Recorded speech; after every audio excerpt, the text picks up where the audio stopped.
2022年6月1日から15日までのヤギ座さんのリーディングを行います。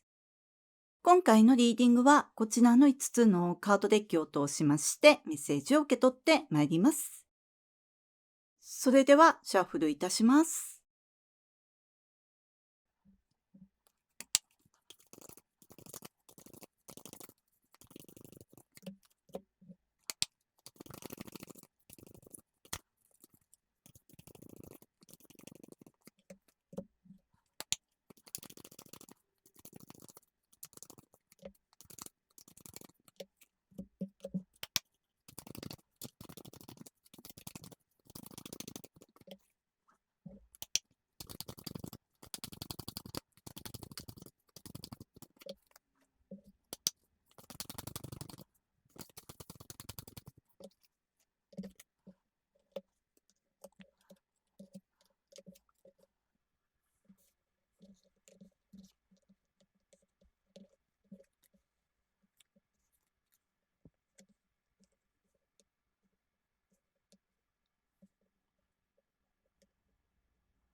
6月1日から15日までのヤギ座さんのリーディングを行います。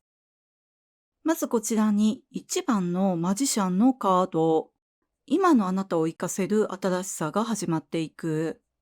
ここ数ヶ月、学びを深める、学びを始めるというメッセージが頻繁に現れてきていましたが、その学びと今回のスタートというのは深くつながってるんじゃないかなって思ったんですが、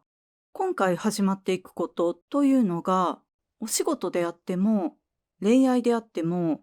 お勉強であっても、趣味であっても、それが始まることで、あなたの魅力が深まっていく。そしてこの始まっていくことというのは、今のあなたを活かせる。もうすでにあなた自身は道具をすべて持っていて、それをただ使いこなしていくだけ。でもそれを使いこなしていくことによって、あなたの能力が磨かれていく。あなたがすでに持っている能力を磨ける。あなたの本来の能力を使える。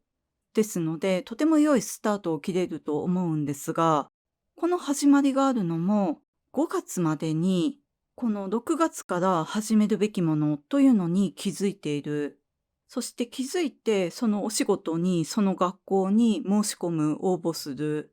もしくは、自分はこういうことができる、こういうことをしたいというのを、会社に、お仕事関係の人に、直接的でも間接的でも伝えている。もしくは5月までのあなたのお仕事ぶりや行動で、あなたがこれができるということを、そういう能力があるということを誰かが見抜いて、そしてこの6月の始まりにつながっている。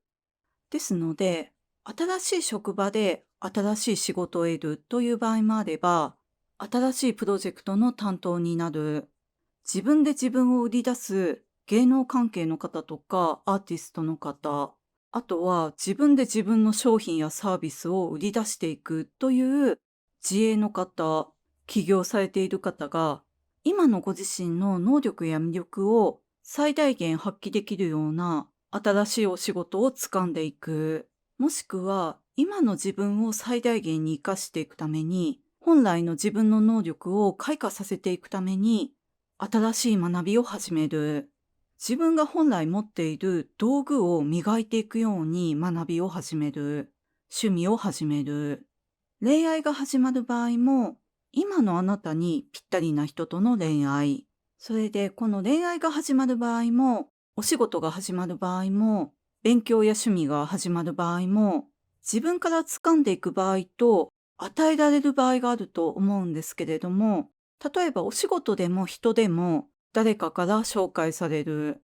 勉強や趣味も友達に誘われてなんとなく受け身で始まっていく。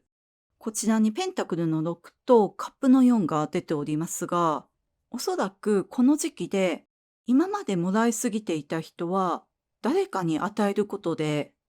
誰かに与えすぎていた人は誰かからもらうことでエネルギーのバランスが取れていく。そのバランスが取れるきっかけというのが、この新しさだと思うんですけれども、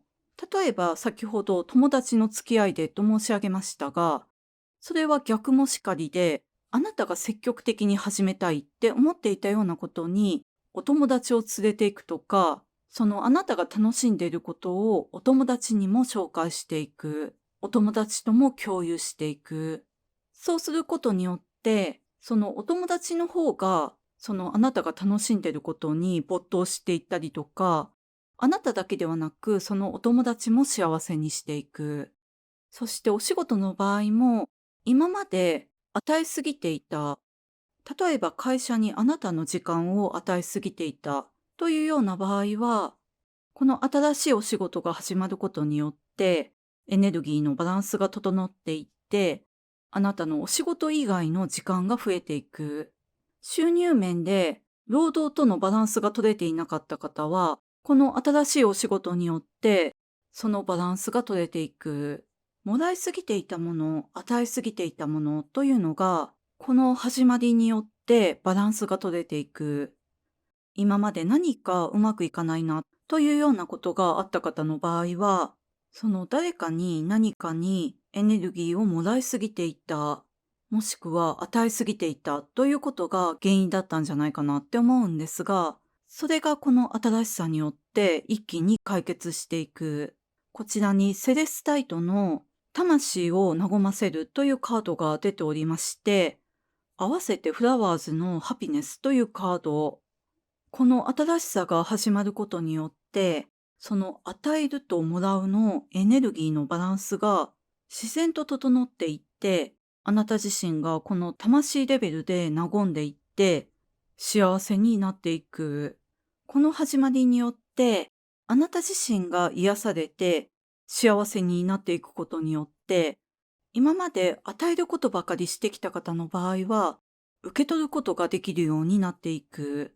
この受け取ることも与えることもとてもスムーズに行われていって、あなただけではなく、あなたを取り巻く人たち、今回この新しさを通して、あなたと受け取る与える関係になっていく人たちをも幸せにしていく。こちらにブーケのカードも出ておりますが、この始まっていくこと、受け取る与えるという関係性が育まれていくことによって、あなたのファンが増えていく、恋愛関係に発展する方が多いんじゃないかなって思うんですが、本来のあなたの魅力が自然と外側に現れてくるという感じですので、例えば何気ないお仕事のやりとり、何気ない日常の会話、誰かが困っている時に助けてあげるとか、そういった当たり前に行ったことというのが、いつも以上に際立っていく。そしてこの時はいつも以上に困っている人に目が届く、気づきやすい時でもあると思うんですが、そういう人に気づいたら、積極的にその人に声をかける、さりげなく手助けをするということをしてみてください。というのも、他の人だとその人が困っているということに気づけない。例えばその人がひた隠しにしているとか、でもこの時のあなたなら、そういった人たちに気づける。そういう困っている人を助けてあげている、あなたのことを見ている人がいて、あなたのファンが増えていくという意味でこのカードが出ているというふうにも受け取れます。この困った人を助けるような良い行いというのは、どんな陰ながらの善行であっても、こちらにグレースというカードも出ておりますが、あなたが徳を積むということでもあり、あなた自身を、あなたの人生を美しく彩っていく。そして見る人は見ているし、あなただけではなく、周りの人も幸せにしていく。与えたら与えた分だけこの期間内で返ってくる。ですので、この時期は、とにかく気づいたら困っている人を助ける。そして、もらい下手の人もいるかもしれないんですが、与えられたものは素直に受け取る。その与えられるものの中に、褒め言葉も含まれていると思うんですが、この時あなたが受け取る褒め言葉というのは真実なんですね。その人が本心で言っている。それは褒め言葉だけではなく、愛を告白される方もいるかもしれませんが、その褒め言葉も告白もお世辞ではなく、からかいでもなく、本心から発せられる言葉、それを拒否するのではなく、感謝を持って受け取ることによって、より幸せになっていく。そして今回、お花が描かれたカードが3枚も出ているということで、お花を飾る、もしくはお花を贈るというのがラッキーアクションかなって思いますので、ぜひ季節のお花を、もしくは好きなお花をお部屋に飾る、愛する人、お世話になっている人に贈るなどして、自分で自分の運気をより上げていただいて、自信を持ってこの新しいステージに進んでいただきたいなと思いました。それでは6月1日から15日までのヤギ座さんのリーディング以上でございます。ご視聴いただきましてありがとうございました。